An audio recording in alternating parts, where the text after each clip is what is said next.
Hello, everybody, and welcome back to OMB Reviews. I am the critic who is a cynic. How is everyone doing this evening?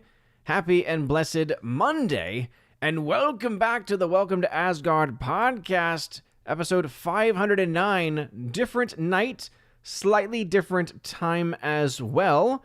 And we'll talk a bit about that as well for anyone who may have missed last week's stream, where I officially announced that we were going to be moving the stream from Tuesdays to Mondays after much deliberation, after a lot of great feedback from my community here on YouTube as well, hoping that more and more people are starting to come into the chat, because we did have over 100 people voting in the poll to determine what day of the week would be working best out of the options, and Monday was the one that won out by quite a bit, well over 60% of the people that voted. So I expect at least 50 people in here, especially since I said only vote in this if you actually are going to be able to watch the stream. But it's okay if you don't, because this is new for me. This is new for the channel. I've been on Tuesdays for years now. It just kind of is crazy to think back to the times of 2018, 2019, when the High Council was still going on, right? I had the one-man low council every Tuesday as a preparation for that stream. And of course, now that we have Tuesday night's main event at geeksandgamers.com is, on Tuesdays, has been established on Tuesdays now for a while. They officially moved their start time to 6 p.m. Eastern time. And because that is one of those bigger channels that is now taking over that space, I wanted to give people some options. And sure enough, a lot of people were really liking the idea of having it on Monday instead. And so that's how we're going to be doing it. A couple of programming announcements as well, because I'm going to be featured on Geeks and Gamers a couple times this week. So I'll explain a little bit about that and what that will likely look like. And I'm trying to think about anything else before the stream actually gets started. I think right now that is about it. But tonight, as far as topics are concerned, we'll talk a little bit about Twisters. Right now, we have some early projections for what the film will likely do. And the big question is going to be, of course, whether the film is going to be able to make its money back, whether the film is going to be able to make any profit whatsoever, or if we are instead going to be seeing the film be a massive, catastrophic failure at the box office. There's still a lot of questions that we don't have all of the answers to, but we'll try to go through everything that we can. We'll try and do everything that we can to take care of that and to go through all of that information. Also, our just general movie talk discussion. Before going any further, though, please make sure you smash that like button, a lot of that fire button over on Odyssey, and smash the rumble button as well. And let's go ahead and say hello to the people, because we are live streaming on YouTube, Odyssey, Rumble, and also over on Twitter as well. First, starting off, the earliest chat was from Mr. Orange Hat himself, who unfortunately will not be able to join us this evening, as he recently started his own Monday night stream. So shout out to the man with the orange hat. Hope your stream is going well. I knew that I would not be able to find a day where no one was streaming, but tried to go with the days that I knew the least amount of people were streaming, at least in this time slot. And for today, I actually thought about maybe going a little bit earlier, because on Mondays, as far as the channels that are part of the general community, I know Force of Light Entertainment has had a Monday show dedicated for better part of a few years now, since they launched their channel, really, since they started doing their live streams. And so their streams normally wrap up around 7:30 to 7:45. So that's why in the future, we're looking at, again, maybe a moving target, depending on how consistently they're ending near 7:45, how consistently they're going overtime, with a potential start of 8 p.m. Eastern time. But Orange Chat, thank you very much, man, for letting me know. Sorry about all of this. Wish we could have made it work a bit better, but I do appreciate you still being the mod whenever you can. We got Snorterpoopus, Cuber, hello, humans, and other quitters. What's going on, Snorterpoopus? How's it going? Welcome back. We got Wendy Hunter. Wendy, what's going on, Wendy? Saying hi, and hi, everyone in the chat. What's going on? Hail to you. We got Killy Chow hanging out in the chat. How is it going? Indeed, Killy Chow putting the rules down there. No cussing, and don't give anyone you don't like the middle finger. Yeah, we try to keep things a PG chat here on the channel. We'll try and keep it family friendly as best we can. I like to say my chat's like about a PG-13 chat. All right, without the whole we can have one F-bomb in the chat kind of thing. All right, Kelly Chow also said, "Hail Odin, how are you? Thor, Freya, and Baby Sif doing? Everyone doing okay. Baby Thor continuing to struggle a bit with his potty training at night, so Luckily, the wife is home, and so she has the monitor to make sure he's not calling out for us that he needs to use the restroom. Let's see. Gary Banjo Sandwich Worthington. Hail to you, good sir. Thanks for being in the chat saying Twisters was a pointless remake. Yeah, but basically every film that's a remake of something is usually pointless, right? We've talked about this before. It's what the Raven Awards are really built upon. We have 2 categories dedicated to the best pointless remakes and the worst pointless remakes. So I guess the question would be, Gary, I know that you posted your review over on Critic List already. Would you say ultimately that it's a good pointless remake, or is it a bad pointless remake? What say you? We see we got Print Screen hanging out. Thanks for being a member here in the chat as well. Glad to have you here. We got Icthulu, who's been a member for a while, saying, Odin in chat, good evening and happy Monday. Yes, thank you, Icthulu. We are indeed now on the Mondays. JS Pena tagging. What's going on, JS Pena? Hello. A lot of the regulars found their way here to the Monday stream. Forever Sci-Fi being a member saying, hail all. Hail to you, Forever Sci-Fi. Thanks for being here. JS Pena saying, I'm guessing you don't discuss politics on this channel, but man, what a crazy weekend. Yeah, I try to avoid any direct political discussions if I can. Obviously, when we talk about modern Hollywood and modern pop culture, we know that politics have now really in many ways gone hand in hand with what is going on in our world, and so there's normally going to be things that come up. All I can say is I am very thankful to know that the former president, is okay, that it was just a graze of the ear. Also, and I think even more importantly, my thoughts and prayers go out to the man who died, protecting his family. I think that we think about what that man did. We think about the image of him, right? There's this very positive image being shown by his family, a loving father, a volunteer firefighter, went to church every Sunday. These are the things that I've been hearing said a lot about him in the news and also in the reports and in the posts from his family. And so all we can do is, of course, pray for the repose of his soul, but also recognize how did he end his life. He ended his life by literally bringing his wife and his children down to the ground and covering them. And it was through that action that he saved their lives and sacrificed his own. And I don't care what kind of person you are. I think as long as you are a human being with a heart, you are touched by that story, right? And I think it's so incredibly moving. And I know that obviously there's a lot of focus being put on the former president, and I think that politically there absolutely should be. We can't ignore the fact, right, that it was an assassination attempt.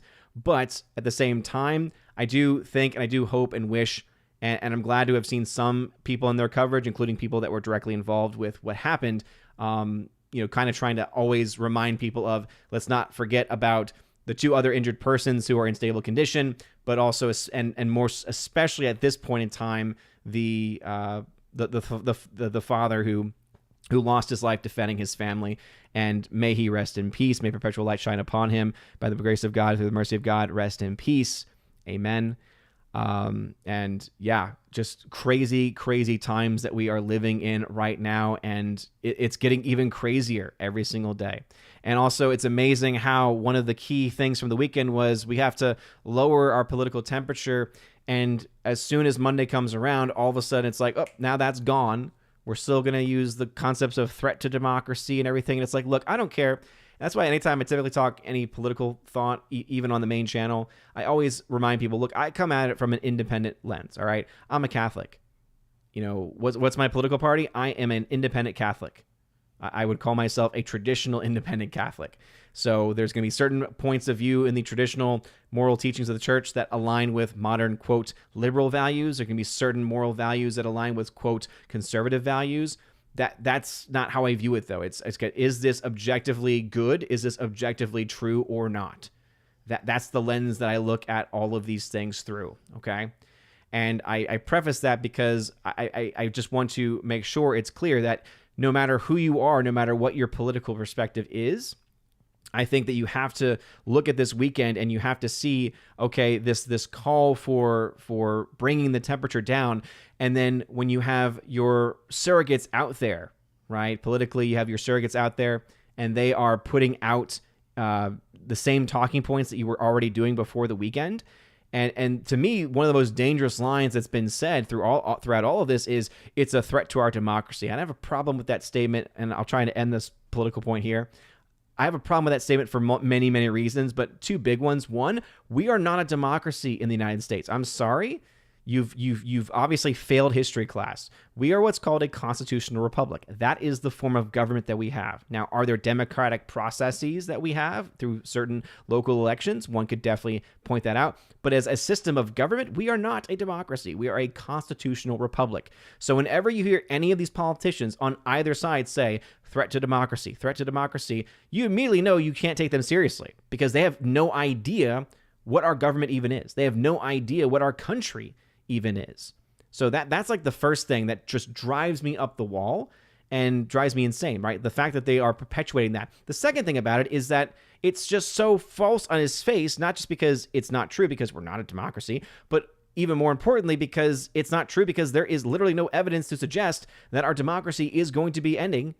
And again, notice I'm using their language there because if we did live in a democracy, maybe you would have a point, but still you wouldn't. But our constitutional republic will definitely not be ending no matter who is president. And yes, I said that fully, no matter who is president. Every election this is the biggest one of a lifetime. This is the biggest one ever. I've heard this now too many times, and I know there might be people in the chat saying, but this really is, look, I'm not denying that it's not important. I'm not denying that there are not major stakes at play, especially policy-wise, and I really wish that this and any other future elections would focus on that specifically. But anyway, I digress. Crazy weekend, absolutely. Jeremy Zakowski says, good evening, Odin. Good evening, Jeremy Zakowski. Thanks for being here. The Morak hanging out saying, hail, Odin. Greetings from Southeast Wisconsin. Hail. King and Rumsky over on Rumble saying, good. Said, did G&G move their show to Monday night yet? No. No, that one's going to be a difficult one. Timing is something that they can change. You can't really change your day. When your show is called Tuesday Night's Main Event, I don't see that happening. Time can change, but the name indicates the day. So let's just hope that stays the case. Wendy Hunter says, I wish I could stay longer, but family's in town, and now family dinner got moved to an earlier time. Wendy Hunter, I totally understand. Thank you for stopping by for even just a short while, and I hope that your family dinner goes swell. Gary Banjo Sandwich saying, 100 Americans... 100 Americans. Sorry, I think you meant one. Were you trying to say timing there? You said 100 Americans, 12:45 a.m. here. It's 7:45 p.m. here. So I was like, are you trying to do a time thing? Or are you trying to say, because there's not 100 Americans at least showing on my stream at this point. Let's see, Kimberly G saying, howdy, y'all. Howdy. Howdy, very much welcome to you. It's clearly saying, I love the idea Twisters could be a hit. It's nice to see normal Hollywood nonsense on screen instead of politics. Yeah, and really, ultimately, and we'll talk about this a bit more when we dive into that first story, it's going to come down not to how much money the movie makes in its opening weekend or even over the course of its run. It's really going to be about the cost. And the big question when it comes to Twisters is how much money did they actually have to spend to make it? Because we have the reported budget out there, but if you dive into the source on that, you realize, oh wait, Oklahoma City, which is where some of the filming happened, has tax credits. But it's not very clear about how much money is, because it says you can use tax credits for X, Y, and Z, but because we don't have that full breakdown of how much money was spent on those individual items, we just have the full budget report. The full complete total budget, we don't really have much else to go on. So yeah, crazy. Luke Zilla, hello Odin, hello to you, Luke Zilla. Prince Green says, are you interested in the new Fathom Events movie, Disciples in the Moonlight? It looked okay to me, but it doesn't quite do the concept justice. I have not heard of that before. It sounds like a Christian movie, and so if it's a generic Christian film, I typically don't like those. Joey's Movie Vlog says, can't stay long because I'm going swimming, but I just wanted to say hello. Well, I hope you have a good swim. Good, sir. Hello. Wayward Noodle. What's up, Noodle? Saying, hail, chat. Hail to you. Thank you very much for being here. As always, glad to see you here. Sandy. What's up, Sandy? Happy Monday from NYC. Well, God bless you. God bless you living in that city. I lived in that city for 4 years through my college years, and oh boy, the things that happened in that city. But Sandy, welcome back. We got Master of Gaming, who is a member at the Citizen of Asgard level. Thank you very much for becoming a member at that Citizen of Asgard level. Appreciate it.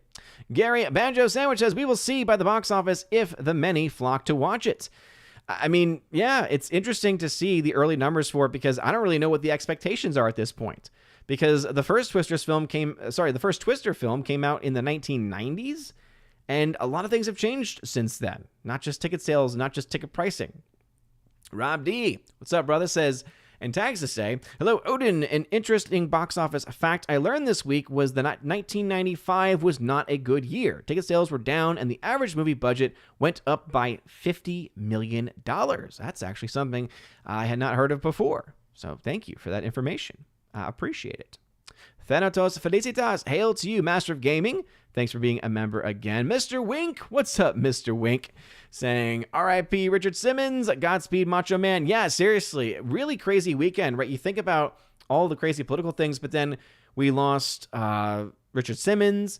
We lost, was it Shannon Doherty, who had been on the show Charmed, died the other day as well. Shelley Duvall also passed away. I mean, yeah, it was really a just insane weekend as far as like pop culture news goes. And then you had the attempted assassination, and then you had all of the aftermath of it and all of the unanswered questions. It's kind of crazy. Bruce, what is going on? I am JMS. What's going on? I am JMS. Yeah, seriously. And obviously rest in peace to all of those others who passed away this weekend as well. Yep, talked about that in Master of Gaming. Absolutely. She was in The Shining. She was also Olive Oil in the Popeye movie with Robin Williams. That's where I also remember her from. Yep, Prince Green, R.I.P. Shannon Doherty, 1971 to 2024. Way too young. Mr. Wink, who is a member, saying a lot of unaliving this weekend. I wouldn't really use that expression, Mr. Wink, because that implies something differently, I believe. But anyway. Twisted Reality, welcome back. Mr. Wink being a member means he doesn't have to tag to have his comment read aloud. If you have a comment or question that you want read aloud on the channel, just put @Odin at the very beginning of your comment. @Odin lets me know that you're trying to get my attention, and it does mean a lot. But Mr. Wink says, people should be thankful we actually aren't a democracy. Yeah, because then it would be mob rule. The problem, of course, being that even though we are still technically a constitutional republic, there is definitely still this element and semblance of mob rule, at least at the local level, right? But I think that is much better than at the national. That's why you think about electoral college and who are those that are in favor of it, who are not in favor of it. Cthulhu, thank you. We don't have a democracy. Nope, we are not a democracy. A constitutional republic. We do have, again, some democratic elements, but that's about all you can say. Let's see. Hardwick in the chat, what's going on? They also have they often use the phrase democracy, which makes me wonder if they secretly mean their own little elite democracy where they vote on what happens to the rest of us. I mean, I think that it was Tim Pool who had broken it down before to say that basically there's two views of America. There is multicultural democracy, which is what people are trying to make it into, versus the reality that we are a constitutional republic. And that's really the difference in the two sides, is how do you view our system of government? The issue, of course, being that one side has the correct viewpoint because we are literally a constitutional republic, whereas the other is trying to turn it into some Frankenstein monster and ultimately want to just turn the system over and change it again. Rob D. Somebody I saw made a good point that we are not a democracy because a true democracy is two wolves and sheep deciding what's for dinner. Did you hear that from Tim Pool? He says that a lot. Kikin Rumsky over on Rumble tend to say a constitutional republic is a form of democracy. I know, I'm excommunicado. I mean, yeah, it's... You know exactly, though, what they try to say, right? They try to make it as if we are like any other democracy that's out there, right? And there is clear differences between them, too, okay? I think one of the biggest problems is that our republic has become too much more like a democracy than what had been previously intended. Mr. Wink is a member saying, in 2024, we have a huge election, tremendous turnout. 2028 will be an equivalent of the moon landing. I don't know about that, Mr. Wink. I don't know about that. We'll have to wait and see. Snow Golem over on Odyssey. What is going on, Snow Golem? Thank you very much for being here. Victor Fontaine, welcome. Come fly with me. Come fly away. Bowie Grant in the chat. Hail to you. Snort of Poops Skewer says, nothing political for me tonight. I've said pretty much all that I want to say on Twitter Patted. Yes, I totally understand. We're about to jump into the box office to stay as focused as we can on pop culture. Print Screen, I'm going to avoid getting too political. I like to keep my opinions close to the chest. Mr. Print Screen, totally respect that. Totally respect that. And that's why I always do the best that I can to make it very, very clear that I am politically independent. I am a Catholic. So therefore, God comes first in my life. The laws of God come first in my life. And if a specific law, a specific rule, a specific moral principle that comes to us from God is viewed through a political lens, that's not on me. Let's see. Mr. Wink says, I too watched BH 90210 as a kid. Cthulhu, don't forget Dr. Ruth. That's right. Though I will say with Dr. Ruth, from what I remember, there's a lot of very nefarious things, right, with her. Wasn't she known as like the sex doctor or something? I don't really know that much about her. Rob D. Twisters should be the first film released on an 8K media format to match Twister being the first film released on DVD. That would be a big mistake. They would not make much money off of that. Not saying that Twisters is going to be a bad movie. I'm just saying I don't have a lot of high hopes that that's going to be the case. Kimberly G. I agree with this comment 110%. Kimberly G. says, Richard Simmons on Whose Line Is It Anyway was hysterical. That is one of my favorite moments in Whose Line history. If you've never seen it before, look it up. Richard Simmons on Whose Line. And he is in a segment called Props. And so they use him, and it's Wayne Brady, who's the other person, is used as a prop by two of the other performers. And it's some of the best things. I don't think I've ever seen Drew Carey laugh that much. I don't think I've ever seen the rest of the cast laugh that much. It's phenomenal. And I mean, say what you will about him, but that dude owned it, okay? Richard Simmons owned everything. The other thing that I remember, not that I was a huge fan of Letterman in general, but it was actually so crazy because I believe the episode got like banned because Letterman was in real life, like in reality, ticked off at him. But it was the Thanksgiving episode. I don't know if anyone remembers this episode, but basically Richard Simmons dressed up in a giant turkey suit and then proceeded to try to kiss Letterman. And then when he got too close, Letterman got an actual fire extinguisher and chased him around the theater. It's like, man, back when Letterman actually had some funny segments, that was one of the best. Oh, man.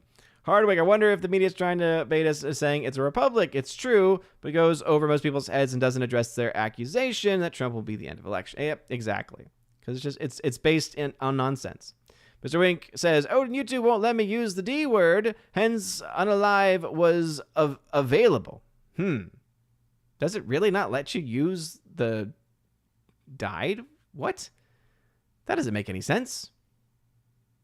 That does not make any sense at all. I'm sorry if that's the case.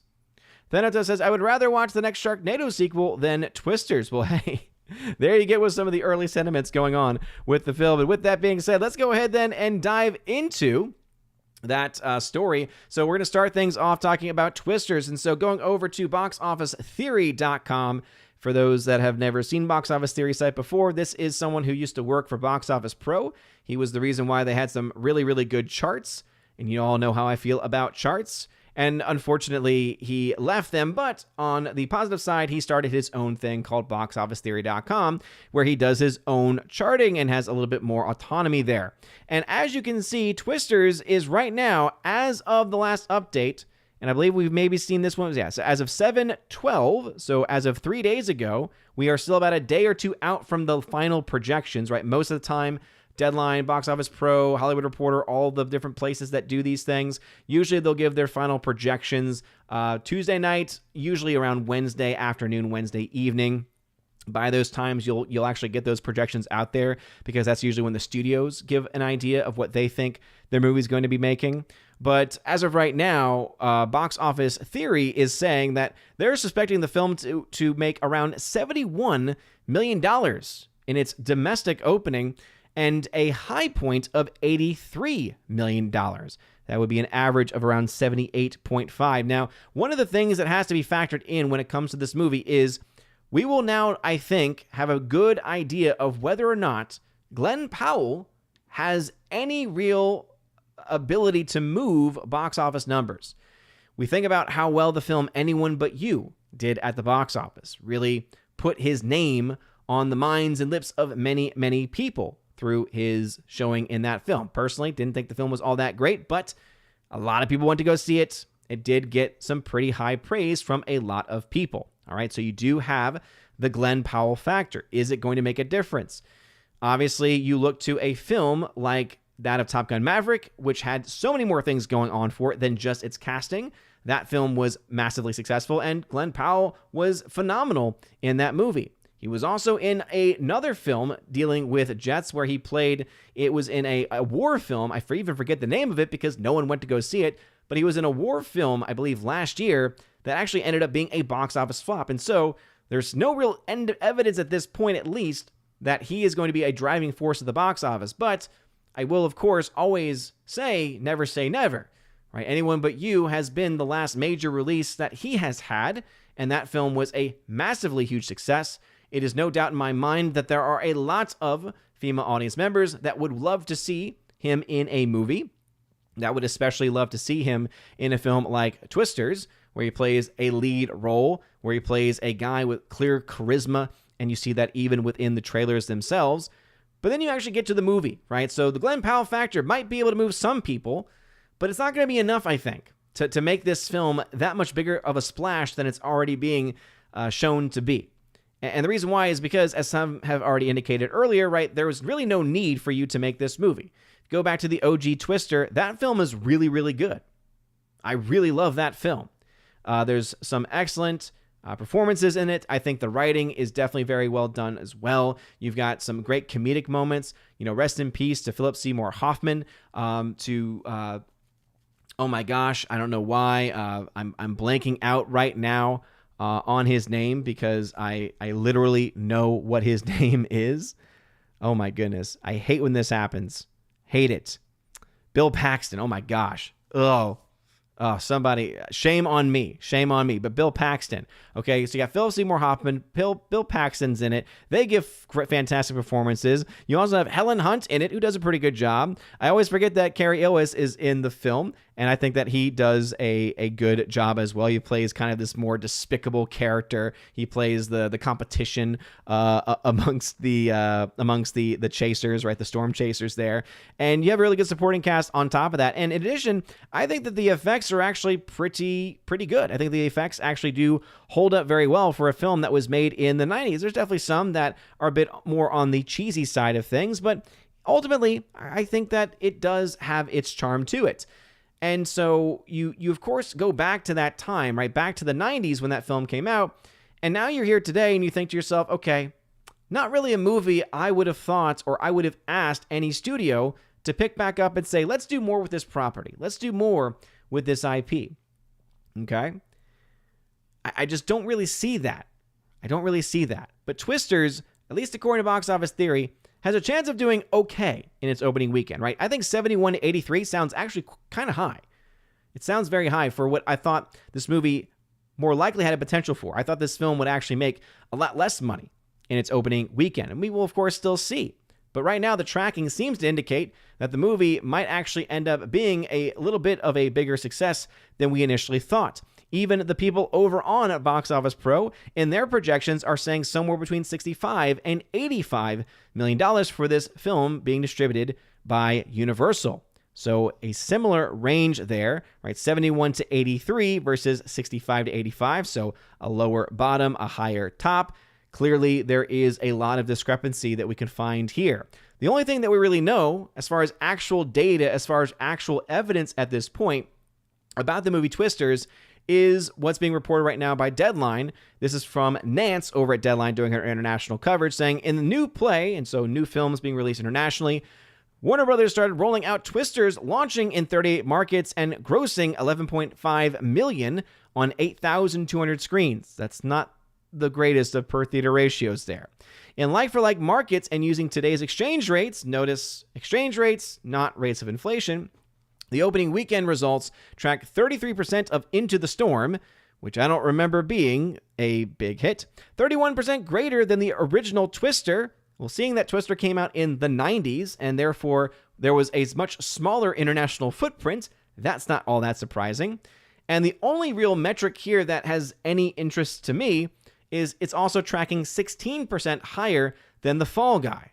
And the reason why is because 16% higher for The Fall Guy, all right, we're now kind of comparing apples to apples as far as the actual numbers are concerned, because films from the same year, you don't have to worry about dealing with things like inflation. And also it is 16% higher in this, in these specific markets, in the 38 countries that it has already opened in. Now, you know what I'm going to say? I'm going to be critical of this to say it's going to be a lot harder for me to do a full box office projection on this movie after the first 2 weeks of its initial release, because it's going to have this extra international numbers that are going to be kind of added onto it. But it goes on to here to talk about how Mexico launched with a $3.3 million opening at the number 2 and ahead of the key comps, including Fall Guy, which was ahead 99% in its opening, Ghostbusters Frozen Empire, by which it was ahead 35%, Uncharted, of which it was ahead 34%, and Into the Storm, of which it was ahead 24%. So basically what we're getting from these numbers, okay, just to kind of break that down for a second, and if I'm going to do this properly, I have to, of course, play this for everybody. Time to see a real mathematician at work!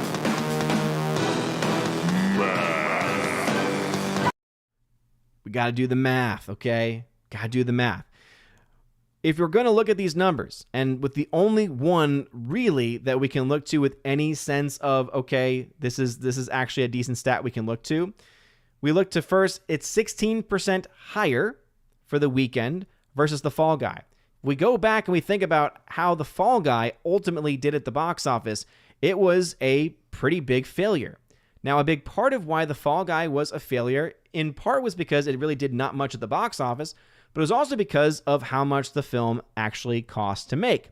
So if we actually go back to The Fall Guy, so that's in column 21 here, you'll see, right, $195 million was the total cost with typical marketing, right? $130 million budget is what was being reported. That movie, The Fall Guy, had a opening weekend. Now, this is a worldwide opening weekend of $65 million. So I think that this is a very important factor, because right now, domestically, at least according to Box Office Pro, according to Box Office Theory, it should already hit that number and higher just from the domestic. So not including international. So I think the chances of this movie getting to around $100 million by the end of its opening weekend worldwide is actually looking to be pretty good. Now, what other films have gotten close to $100 million globally in its opening weekend? We have films like A Quiet Place Day 1, coming in just beneath $100 million, went to go on to 178, and has so far been tracking pretty well, has now started to actually make some profit. Going to the next one, Bad Boys Ride or Die, $104 million, jumping to $215 million. We know this film just recently started to add on to its profits. One of the big problems, of course, with this movie being it's making too much money internationally, where it gets a much smaller share of the return there on investment. But we look at those two films, and we look in the case of that of Bad Boys Ride or Die, $100 million budget versus $67 million budget for A Quiet Place Day 1. One of the biggest handicaps right now for the film Twisters is that it has a budget of a whopping $200 million. So if you're doing only 16% better than The Fall Guy, which costs less and has really not made much money, okay, right? By the end of its second weekend, let me see if I can find it again. Fall Guy was at 65, is open to 65 million, open to $103 million. So to I guess the point, or to the benefits, we could say, of Twisters will likely make the opening weekend number be around $100 million, which means that worldwide, which means that it will have matched the second weekend numbers of The Fall Guy, Okay. And if that is indeed the case, then that makes us actually think more so that a number like 178 by the end of its second weekend or 215 by the end of its second weekend probably going to be a bit more likely. You could also see something similar to the Garfield movie, $91 to $152 million by the end of its second weekend. But again, that $200 million budget is going to be a bit of a problem because if we go to some of those same movies, right, notice for films like for Bad Boys Ride or Die, let me see if I can get this to upload or load up in real time. As you can see there, because of the fact it's actually gotten upwards of $377 million. So, hey, could $300 million worldwide be on the table for Twisters? I think there is some buzz around it. I'm personally one where I'm somewhat intrigued by it. I don't think it's going to be good. I don't really have high hopes for it, but it looks like it might at least be fun and entertaining. So I guess if I go in with that mindset that it's going to be objectively bad, maybe I'll actually have a subjectively fun experience. So maybe $300 million is on the table for this movie. Well, in the case of the Bad Boys film, that means the film has already made $28 million in profit by getting to 377. And it's still making money. Remember that the Bad Boys film cost a heck of a lot less than the Twisters film. Okay? Let's go instead to a film like A Quiet Place Day One. This film also costing a bit less than what this new Twisters film is going to cost. And this movie has already gotten to $220 million. Okay? Still also making money. And it's only made around $2.6 million in profit. And I bring those examples up because, again, with a $200 million budget, we're talking about old school break even was $500 million. Modern day terms, you're looking at closer to 3 times your budget, which means $600 million worldwide. Even if we go by the metric here being given to us by Box Office Theory, this $83 million, or the higher end projected over on Box Office Pro of $85 million, the chances of it being able to make 80 plus million its opening weekend, maybe it makes around 20 plus million dollars throughout the week and makes another 30, $40 million if it's lucky by the end of its second weekend. We're talking about a movie that may be in that $100 to $50 million range domestically. Internationally, if it continues to track ahead in the markets that it's currently open in and adds on to it with other markets and also continues to perform in those markets. Okay, $300 million in a couple weeks actually sounds like it's a possibility. All of it comes down to, though, is whether the film is good or not. Whether the film has anything to offer people that's going to actually make them want to leave their house, spend their hard-earned cash on a film about tornadoes, of which they had not been asking anyone for, and of which they could go and watch the original probably pretty easily at this point.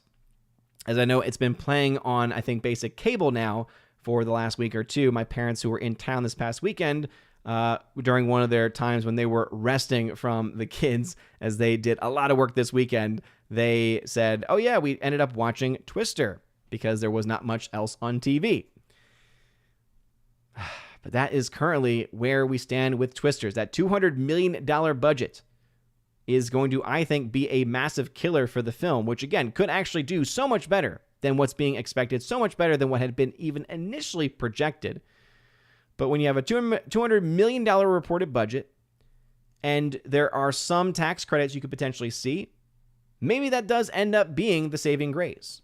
If we actually do get a breakdown of how much money they're getting back, if that cuts the net total cost of the film down to $150 or even better, $100 million, okay, now we're talking about, right? If you make $300 million worldwide, okay.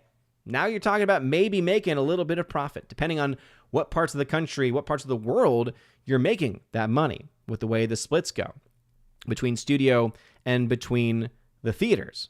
But hey, those are just my thoughts. What say you? Do you think Twisters is going to be able to make its money back? Do you think that's going to be a big surprise hit of the year? How big do you think the opening week is going to be? To me, I think 75 to 80 sounds about possible. It'll be interesting to see what the final estimates are for the weekend, and that'll kind of give us, I think, a very good kind of a focal point for us to be like, okay, how close does it actually get to? How close does the actual number get to the estimated number? All right, let's see. Mr. Wink at 806 says, as someone who's lived in upstate New York, you can see why. Oops, state. Mr. Wink also had said, I agree with Razorfist State Electoral College for everyone. Okay, that's where that connected back to. Oh, yeah, absolutely. Absolutely. I think that returning to that, I think returning also to state reps being the ones that select the state senators, I think that that would also be good. That would be repealing one of the amendments.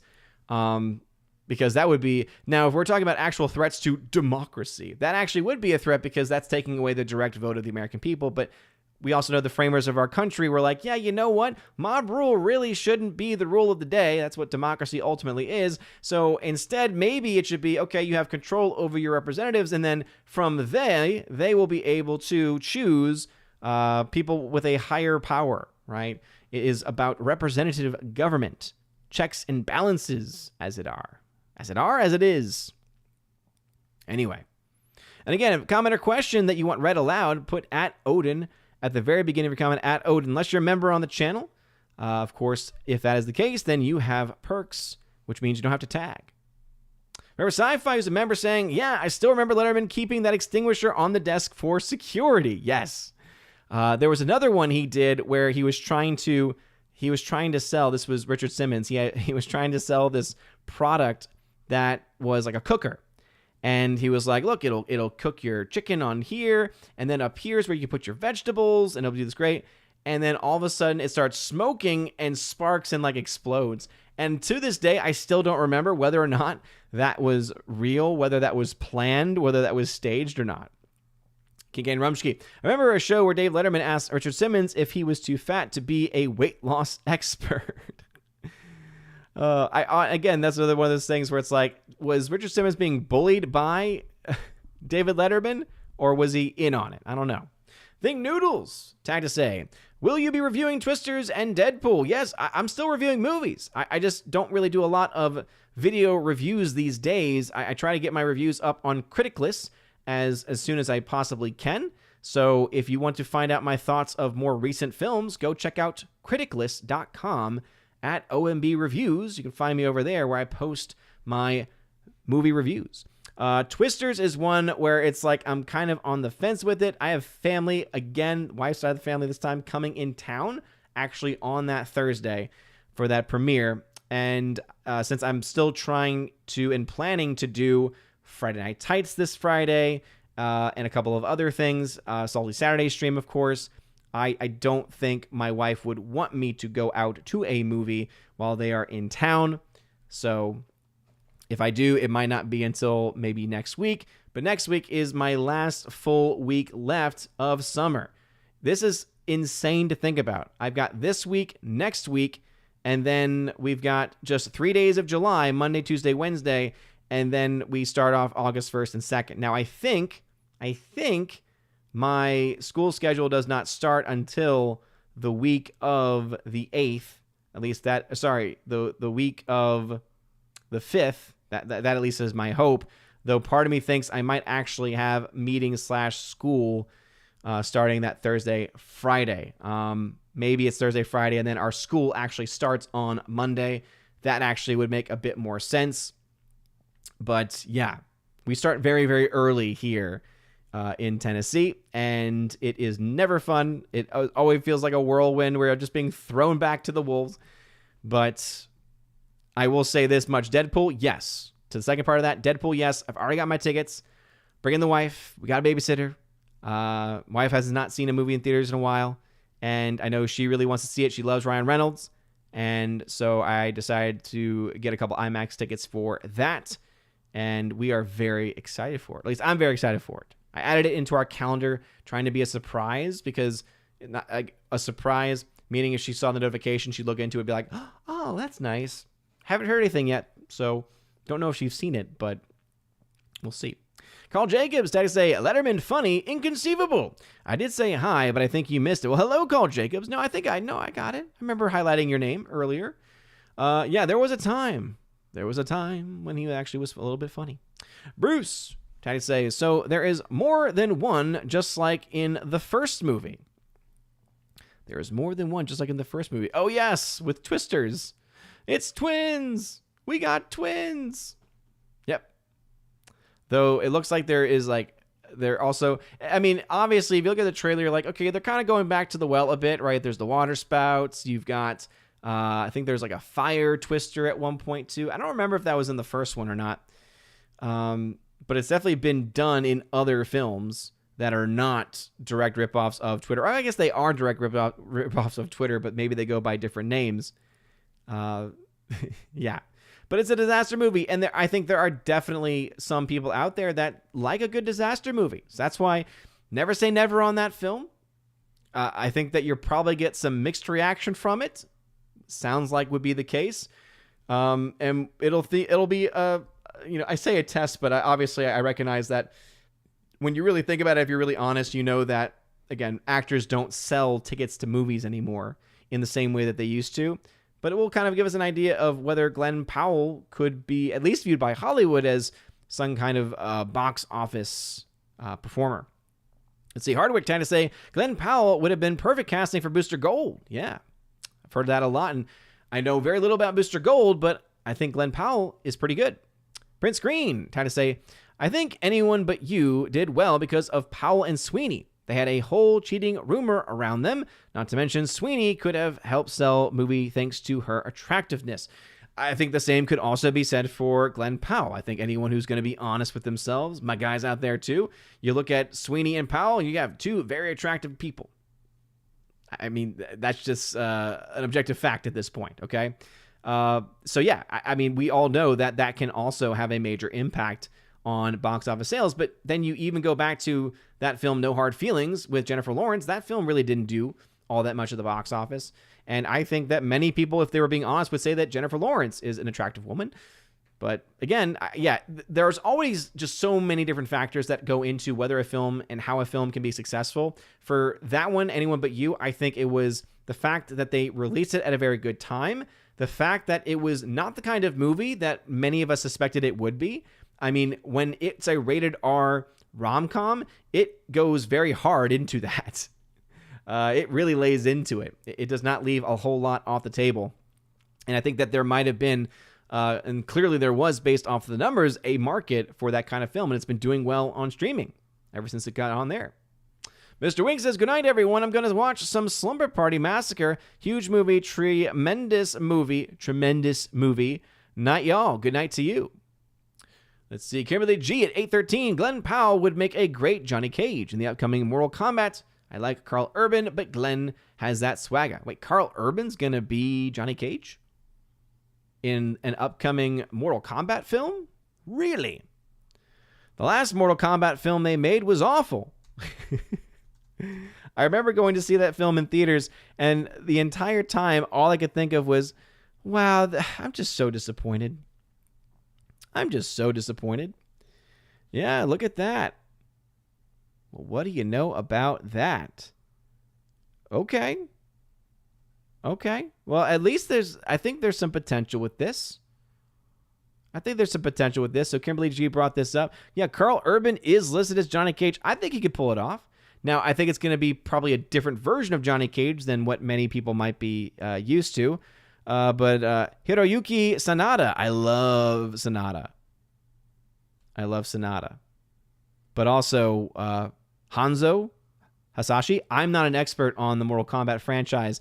Is that somebody that we should know about?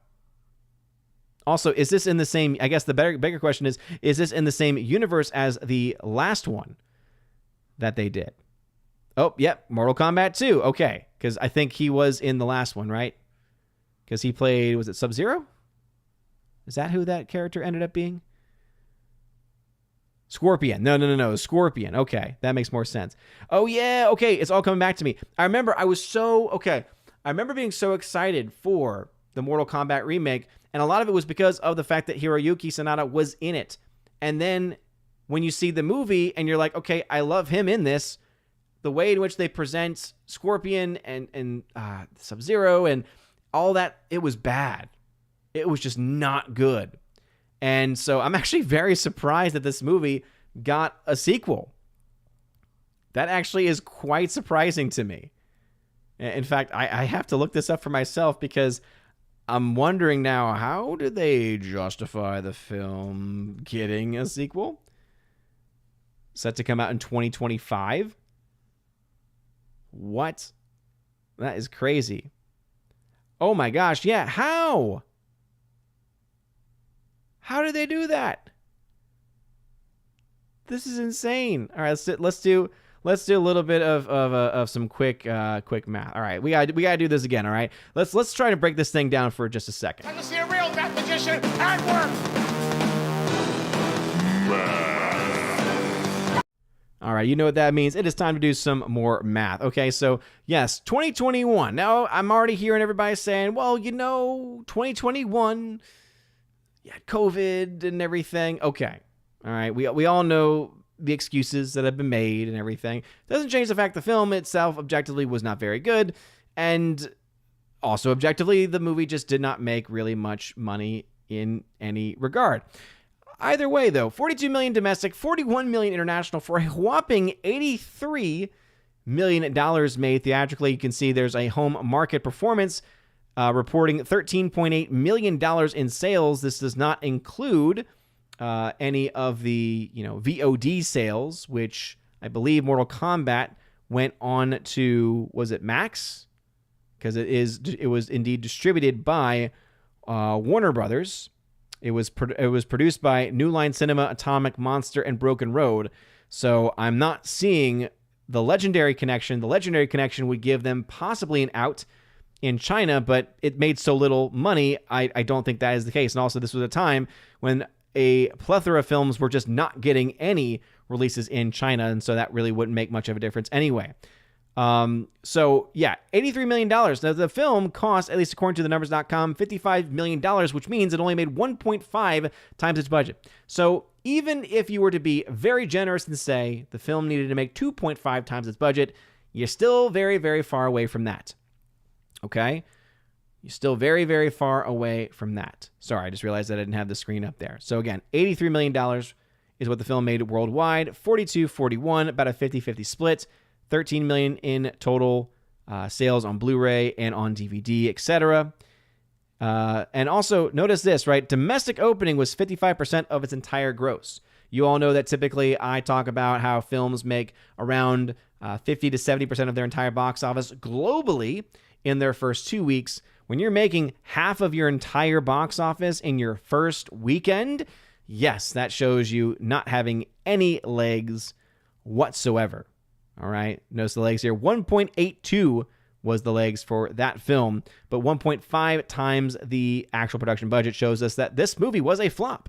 So I'm actually quite amazed. I'm wondering if maybe they obviously had it on HBO Max. I'm wondering if maybe they would have sold the rights at some point. Maybe they had some pretty good distribution deals going on that they could have made some of that money back. I mean, I guess that might be a possibility. Maybe. Let me see if maybe we can get us, says post-production expected to be October 24th of 2025. I guess it's in post-production, and that's when it's expected to be released instead. Let me see if we have any other of the financial information that we might actually need. Production company, so Atomic Monster. So it's all the same groups. New Line Cinema, Broken Road Productions, and Atomic Monster. So you're still getting the same groups here. I don't see it. Remember how we've talked before about a lot of these production companies throwing away their money because they will sometimes make sequels or push for sequels of unsuccessful projects? Here's one example. Here's just one. Oh, Bill Paxton was indeed just phenomenal. Hardwick, tried to say, speaking of Bill Paxton, have you ever seen Frailty? It's a great religious theme thriller directed by Paxton, starring him, Matthew McConaughey, and Powers Booth. I believe I've heard of it, but I've, of course, not seen it. Cthulhu, there's no need for Meg 2, The Trench, yet praise the Lord. We get to enjoy the ludicrous, joyous nonsense that is Jason Statham movies. I would agree with that only to an extent. I obviously am still of the position that the first Meg was already ridiculous enough. Giving a second film felt just like a cash grab, a cheap cash grab at that. And I have therefore still continued to refuse to see it. GMonkey76, welcome back to the chat. Thanatos says, Steiner math is better. Nope. Factually inaccurate. I do love my Steiner math, but nothing can really beat my very clean, crisp video. I'm just going to say it. Wayward Noodle. What's up, brother? The Noodle says, Odin, I'm looking forward to Beetlejuice. The last 5 years, though, have not been kind to IPs. Is there any reason to think this will not be the same woke Atopia treatment? It's a great question, Wayward Noodle, and I'm also excited. I think the trailer so far has given us reason to hope, and I think that also would be as a reason to think it won't be the same nonsense. Because what you have is a trailer that seems to be indicating they are making this for the fans. All of the moments in there make sense and work within the universe that had already been previously established. You have the same actors coming in, playing the same characters. You have a lot of the same themes and a lot of the same questions. There's an element of mystery when it comes to all of the things surrounding the likes of Beetlejuice himself, obviously. So I think there's reason for hope. I really do. I think the trailer has given a lot of us a bit of indication that it's okay for us to take a breath, for us to be like, okay, things should be okay with this one. But I will stress the word should be okay with this one. I have very high hopes for it. I hope it's good.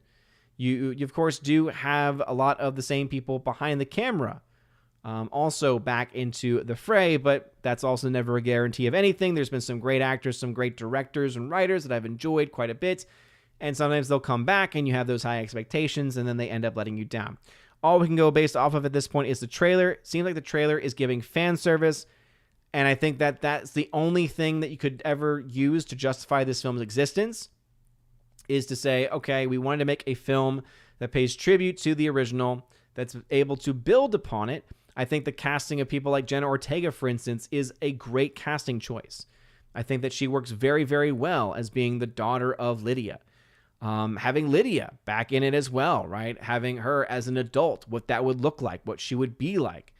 As long as they're able to give us a decent story, one that doesn't try to do too much, but instead does exactly what it needs to, we'll be okay.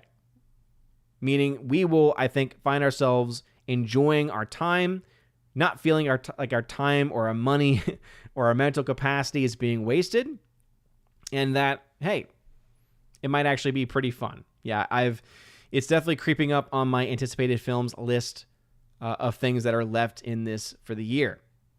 See, Keely Chow says, I watched Twister on TVB Pearl while I was in Hong Kong. Okay. Print screen, I think Deadpool Wolverine will kill Twister's legs. Yeah, for those that don't know the release schedule. So for this week, we've got Twisters being released. And then a week from then, with I think a fan event on that Wednesday before maybe, we have the release of Deadpool Wolverine, a film that, as you all know, I'm very confident is going to be one of the highest grossing rated R films of all time, having one of the biggest openings of 2024. I think that there's a high chance it shatters the box office opening, at least domestically, of Inside Out Part 2. And I think also there is a very, very, very likely chance that movie will be getting to $1 billion as well. And I've gone on record to say, I think of the films to come out this year, that Deadpool has a chance of being the highest grossing. Some have started to push back on that, and I think there's good arguments. For anyone who's saying that they think Inside Out 2 will still end out the year at top, seeing that right now it's tracking towards 1.5, maybe $1.6 billion. And you have to ultimately admit to the fact that Deadpool Wolverine might have a great opening weekend, but it's a Marvel film, and so you could still see the Marvel crash that always happens for those movies after their second weekend of release. That's one factor that absolutely has to be considered. Also, it's a rated R film, so that's going to limit your audience, and so therefore, to say that a rated R film with a more limited audience and reach is going to make more than a film that can reach out to whole families and kids, that's a tough thing to do. No doubt about it. I don't know. For me, it's just this general sentiment, right? Every time I think about the film, I'm excited. Every time I see people thinking about the film or talking about the film, and again, I go back to that marketing. I think that the marketing right now for Deadpool is so effective that it's not only going to be bringing out the tried and true fans of the Deadpool films, I think it's also going to bring out a lot of those normies that have been lost. I think it's going to bring a lot of the people that have given up on Marvel back for one more time, right? And I think it's going to be enough at least to justify its own existence. And it'll be interesting to see the battle that happens between those two movies. Either way, I think we're getting a $1 billion film in Deadpool and Wolverine, and we're getting a very impressive domestic and international showing. Hardwick 825, the concept of Fly Me to the Moon sounds fun, and Scarlett Johansson is always a plus, but Greg Berlanti's involvement makes me leery.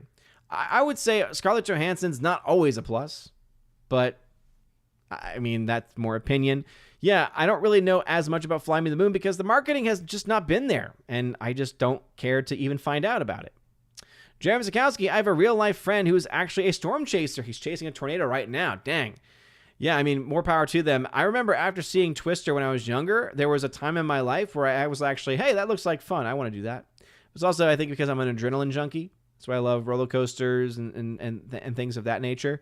So, yeah. So, again, part of me almost wants to see Twisters for the pure nostalgia, because it looks like they're going to try to throw in some member berries in there, which, again, if you do it in a way where it is respectful to the source material, it's being done with the full knowledge of what it is doing, right? It's not trying to act as if it's some high art nonsense or anything like that, but also if it's being done in good faith, it could be okay.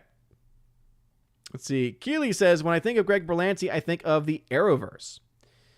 Yeah, I'm trying to think about off the top of my head who Greg Berlanti is.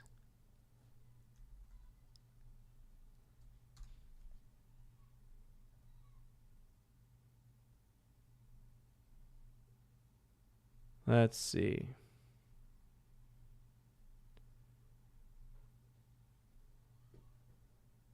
Let us see.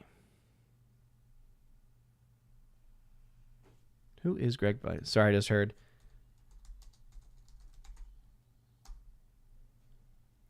My son crying.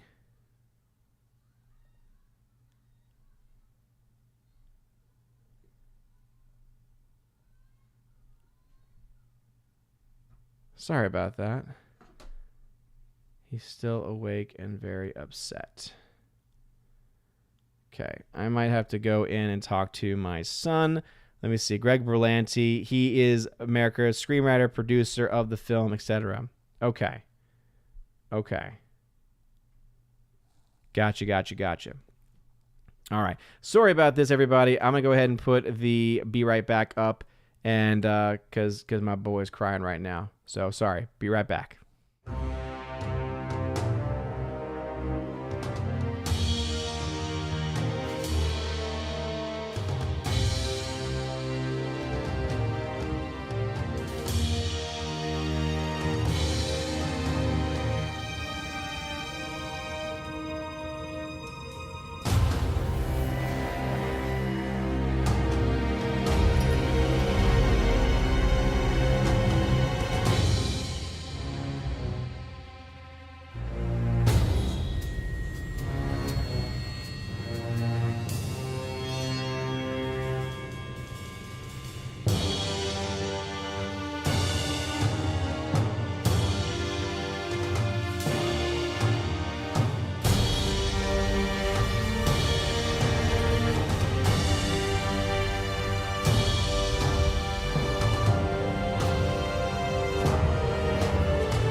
everybody. We are back. Apologies about that. Little baby Thor said I was being too loud. The problem, of course, being with where my office is and where our door, which is soundproof, is set up. We know that that's not true. Well, my guess is that when my wife went back in to say goodnight to him or to try to take him to the bathroom, that he heard me in here. And so because he heard that, he decided to use that as he was being too loud and heard me, when in reality, when his door's closed and my door's closed, that's just not going to happen. But again, here is where we are, everybody. And again, I apologize. But anyway, Greg Berlanti, that's right. He's the one that destroyed the Arrowverse, right? Yeah, that I think is a good reason to have concerns then about that film. Let's see, King and Rumsky 827 saying, you may be thinking about direct democracy. I will await my excommunicationness. Oh, okay, King and Rumsky. You just calm down now, okay? You just calm down now. Keely Chow says, in my Heath Slater voice, you got kids, I got kids. You're Heath Slater of Geeks and Gamers. Okay. Yeah, Richard Nerd says, I remember seeing Twister in the theaters, a very good and very fun movie. The special effects were very good and hold up pretty well. We no need for the new one, but we will see on word of mouth. Yes, indeed, we will. If the film is good, then it has a chance. If the film is decent or not good, yeah, and more importantly, if that budget, right, if that budget ends up being an actual $200 million budget or $150 million net cost, even if it does okay, even if it does fine, or even if it does well, I just don't see how that's going to be able to make its money back. Let's see, Rob D. I never understood why some states go back to school in August. Is it because of the weather? A part of it is because of the weather, absolutely. Just because of things still being a little on the warmer side and wanting to make sure that you have enough time. I think that it really comes down to the number of school days that you have, how your systems are, if you're a quarter-based school or a semester-based school, right? So we have quarters and there's a week off in between each one at least. So like between first and second, there's a fall break, and that's a full week off. For Christmas, of course, you get a full 2 weeks off. And then third and fourth, you have a full spring break off. And that's not even accounting for things like getting time off for Easter and other things. Every state's a little bit different. Every school is a little bit different. But for us, yeah, for some reason, with the way our number of school days work, I think the other thing is that that's what helps us get out by like late mid-May versus getting out late May, early June, because there's some schools that actually go all the way to June. And so I would much rather start a week or two earlier in August than go into late May or, gosh forbid, June, early June. Let's see. Forever Sci-Fi, who's a member saying, I'm willing to bet they'll do a cow joke as a callback to the original. Oh, absolutely. And they might even double down on it. They might even triple down on it, have a different animal, have multiple of the animals, right? I think that they'll definitely have some things in there. Kelly Chow, actors are nothing more than adult pretenders, says Gary Beekler of Nerdrotic. Yes, that is indeed true. The Morak, Twister was the first movie I saw more than once in theaters. Nice. Hardwick, speaking of disaster movies, what do you think of San Andreas, starring Dwayne Johnson? I saw it a while back and thought it was predictable but pretty solid. Yeah, it was very weird. That was a very weird time in his career because he did a few films that were actually not garbage. So San Andreas was fun. I agree there. He also did Rampage, which was also quite fun. I think San Andreas was the film that I thought was more fun. It's hard to remember back because it was like Dwayne Johnson in a bunch of films like that. The film Rampage, that's the one where the trailer, the only thing I remember from it was they kept showing the clip of him going, George, which has its own meanings now for us in our community as well. But yeah, no, I would agree actually. San Andreas, I thought, yeah, very predictable. CGI was not great, but it was solid. It was actually pretty fun. It was actually pretty fun. Let's see. Morak, thanks for tagging. A couple of weeks after I saw my first tornado in person. Well, that's not fun. Keely Chow, that's Scorpion. Yeah, I got that. I got it.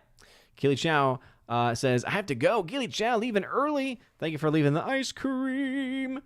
mentions there. Your average Patriot nerd, Booster Gold, is a guy who travels back in time to ours and uses his tech to be a superhero. Yeah, I've heard this breakdown. Kind of like Syndrome in Incredibles, he is a bit of a comedic character of the DC universe. Yeah, and that's why I've heard that typically he needs to have a very charismatic personality, right? He needs to, let me see. I think, sorry, my brother's a political junkie, and so he has very, very differing opinions on the recent choice of a vice presidential pick and everything. So he's like been going back and forth with me all day on that one. So sorry for the distraction there. But yeah, everything that I've heard about his character is that he needs to have a charismatic personality, and so I think, yeah, you look to someone like Glenn Powell, absolutely. Reeks of that, right? He absolutely reeks of being a charismatic personality. There's no doubt about that whatsoever.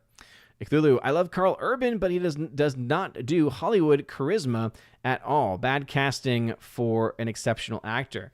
Well, here's the thing, Cthulhu, right? I think that we can't judge him too early, all right? Because he does have a very specific kind of charisma, okay? And so I think that there's definitely a chance for him to be able to pull that off, right? I guess the question is going to be does he try to make it his own? Does it look like Billy the Butcher from The Boys? Does it look like Dredd from Judge Dredd? Does it look like Bones from Star Trek? I mean, the guy does have quite a bit of range. I do think that there is I think that there is a lot of reason for us to think that there very well could be a situation where he's able to really present his character, and kind of like that Heath Ledger situation, right? A lot of people did not think Heath Ledger could pull off the Joker, and he blew everyone's socks off. Whereas in this case with Carl Urban, I think he's also a very talented actor, and I think that he has shown the range that he has, or at the very least the dedication to his craft that he has. So I would not write off Carl Urban. That would not be the actor that I would write off at all. So to say it's bad casting, can't say that at this point. It's still too early to tell.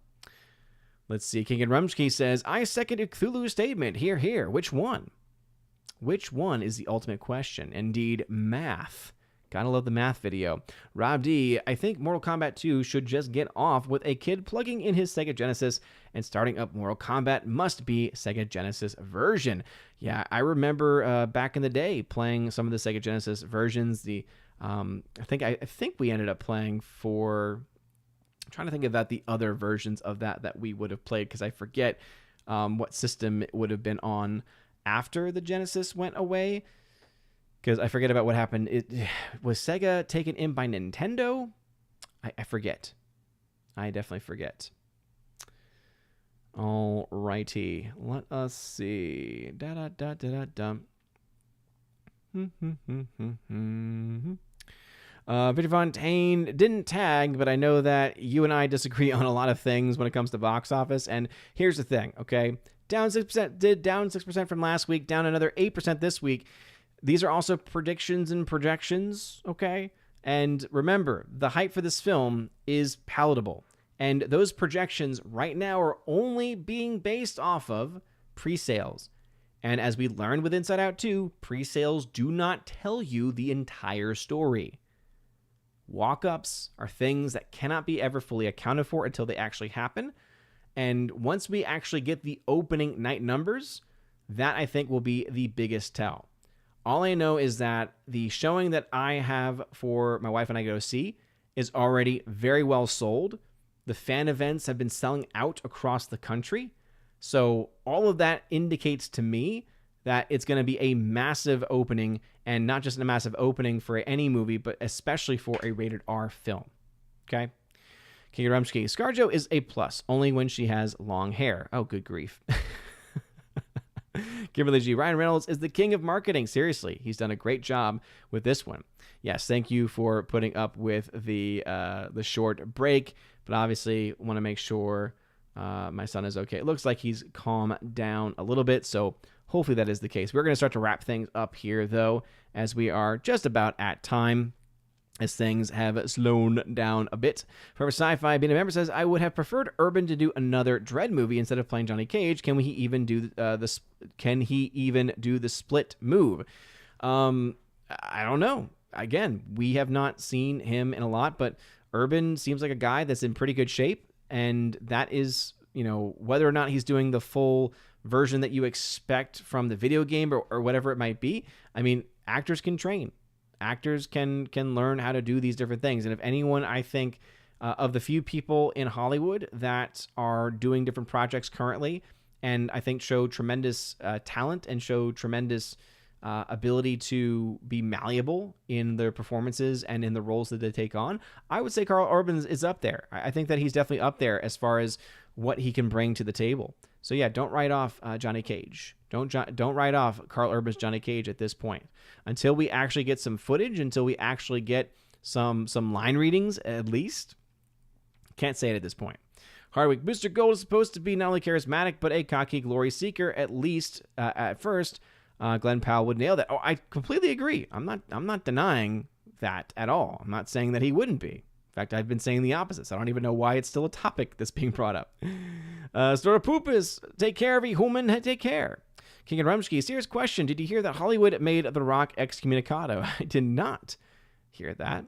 Steven, hope all is well. Will you be doing every Monday now for how long? Yes, Steven, if you've been paying attention in the chat, man, if you paid attention on social media, I talked about moving the stream, and on the community tab on YouTube, it was indeed announced that we will be moving to the Monday stream. So 7:45 to 8 p.m. start, depending on the Force of Light Entertainment ladies, is what we're looking for. Probably getting closer to that 7:45 start instead, so that way we can get at least a full hour and 15, maybe an hour and 30 minutes. I will say, for the 60% of the people that voted in the poll, of which 50 people were part of it, I kind of want to know where those extra 20, 30 people were.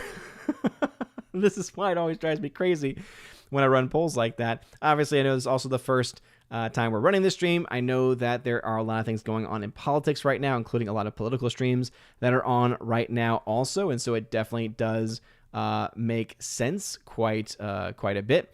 And so, but yeah, that's the plan. Is the Tuesday stream is gone because Tuesday night's main event has taken over that time slot. Unfortunately, it is what it is. I can only do so much for that one. And so I was hoping that this would kind of open it up a bit, but clearly it hasn't opened it as much as I would have hoped. But hey, we are where we are. Things are going to be what they are going to be.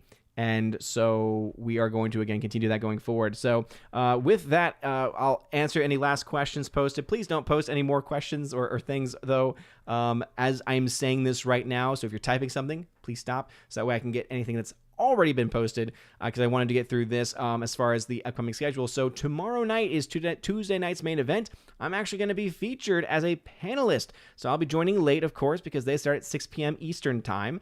One of the reasons why we've moved now to Monday, because that's, taking over the entirety of this stream. And so I'll be jumping on around 7 p.m. Eastern time once the kids are to bed.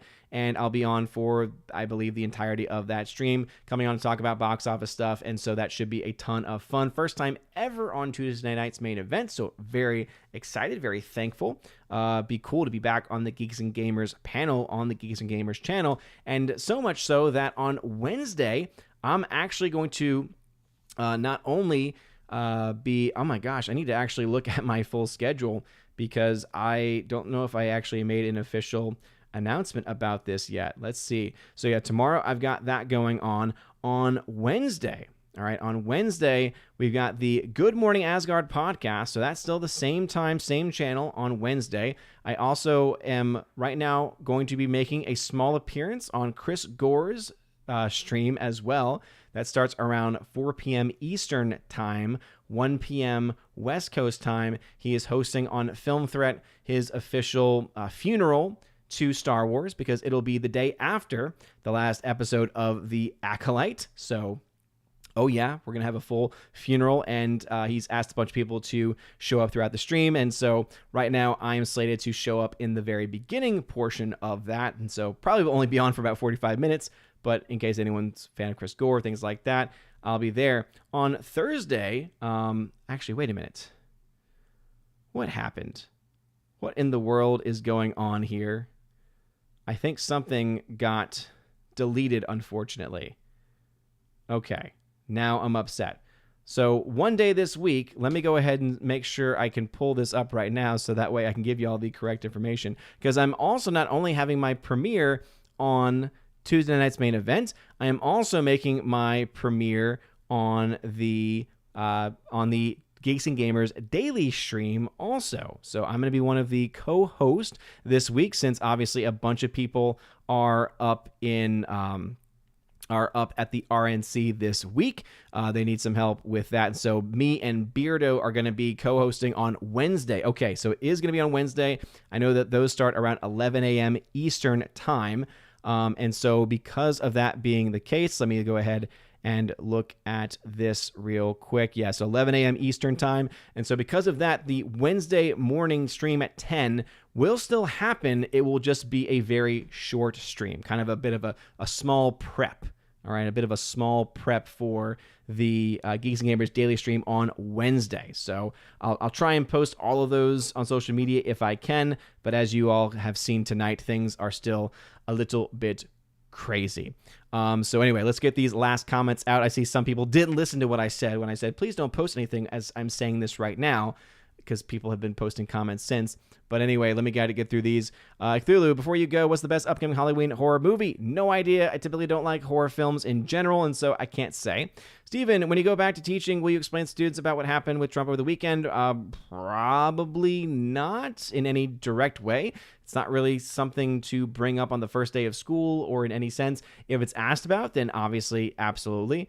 Typically during an election year, I try to add in a section on what the role of the Catholic faith is in regards to politics, because there are certain conditions that we are called to follow when it comes to who we elect and who we vote for, right? There are certain policy positions, certain moral principles that we have to make sure are at the forefront of our minds. And so maybe things come up there, but in general, it's not my place to bring those types of things up. If it had just happened, then absolutely, right? If this is something where it was the first day of school and then all of a sudden this event happened the day before, yeah, obviously we're talking about it.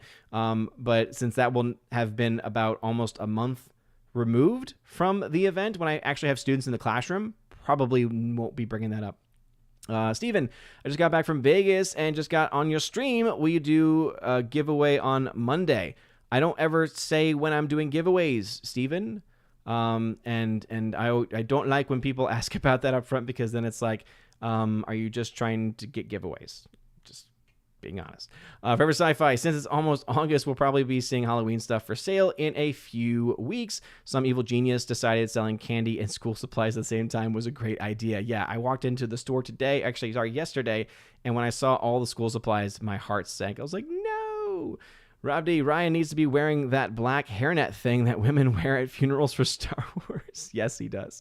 Guillermo Gage, what's going on? Thanks for being a member again over on Rumble, saying, do you ever get emotionally invested in a movie's box office? Probably not as much as other things in life. Yeah, I mean, by emotionally invested, do you mean passionate? Yes. I mean, I'm passionate about all box office numbers. And that should be clear to anyone who ever hears me talk about them, right? Obviously, do I feel some sadness when a film I really like does poorly? Do I feel some anger when I see a film that shouldn't do well, that I don't want to do well? Yeah, absolutely. And so that is going to be something, again, that is worth mentioning. And I think that is... it's a very interesting dynamic, because yeah, at the end of the day, it's numbers, it's movies, it's studios, many of these studios being corrupt. But I'm just so passionate about the subject of the box office, which is the reason why sometimes I can get passionate about some films in those ways. Let's see. Snow Golem, what's up? Tina Guzman.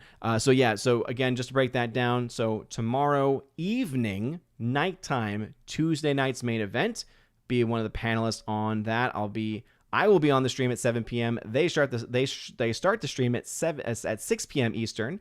So I'll be on there at 7 p.m. Eastern around that time on through the very end on Wednesday. So again, on Wednesday, 11 a.m. Eastern time, me and Beardo will be co-hosting the Geeks and Gamers daily stream. I will have the stream on this channel, the Good Morning Asgard stream this Wednesday, because I don't want to miss any more of those, because we don't have too many of those left. but it will be a much shorter one, maybe 30 to 45 minutes, depending on how much prep any of us need to do before the Geeks and Gamers daily stream, okay? So hopefully that clears up that. And then, of course, Friday Night Tights on Friday. Forever Sci-Fi, good night to you. Kincaid Rumsky was most passionate about Super Mario's box office. How dare you? Guillermo Gage, oh, sorry, I just hopped in the chat, didn't hear about the... Oh, no. Guillermo Gage, that was not directed towards you. There were others who were in here long before then, and it's okay. It happens. It happens. I'm mostly unserious about that. So anyway, thank you all for being in the chat. Please make sure you smash the like button, like the farm, I see smash the rumble button as well before you leave. It really does help out a lot. It helps out with things like engagement. I am needing probably a little bit of a dessert snack because, oh man, a lot of things happening tonight. Baby Thor, struggling with sleep, using the bathroom. He's gotten down to this habit too where he doesn't fall asleep until like 9 p.m. at night. His bedtime's 7, and he's exhausted when we put him down. So it makes very, very little sense. One of the issues that he's having is he's having a bit of regression at this point.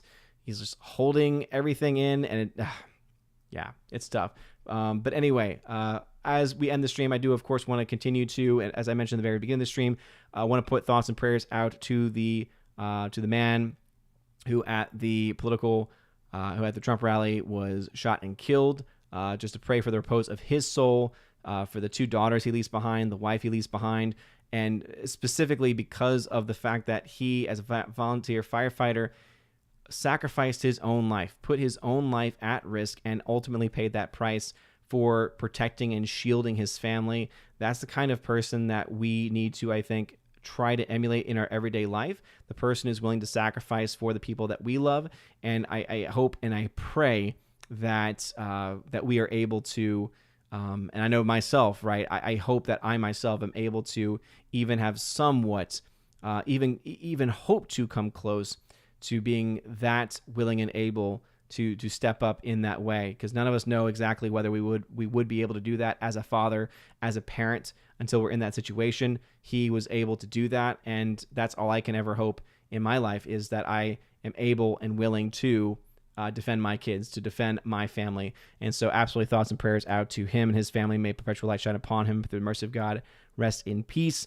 And of course, anyone else who is injured as well, for their healing and for their families as they go through this as well. So anyway, you guys are all amazing and beautiful people. Have a wonderful rest of your evening. Hope you enjoyed the Monday. Let me know in the comments if you missed the live stream for your thoughts about anything, the things we talked about, or for the Monday stream, or for the other things coming up. You guys are great. Have a wonderful rest of your evening. And as always, God bless.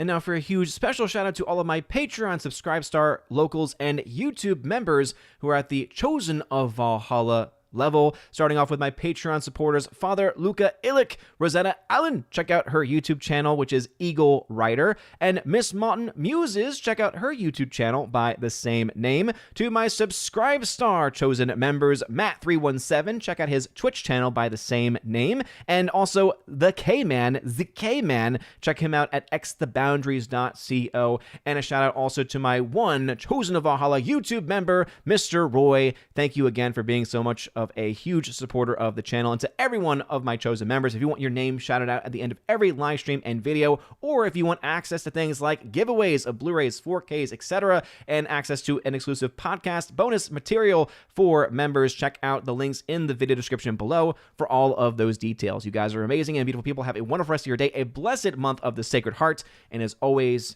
God bless.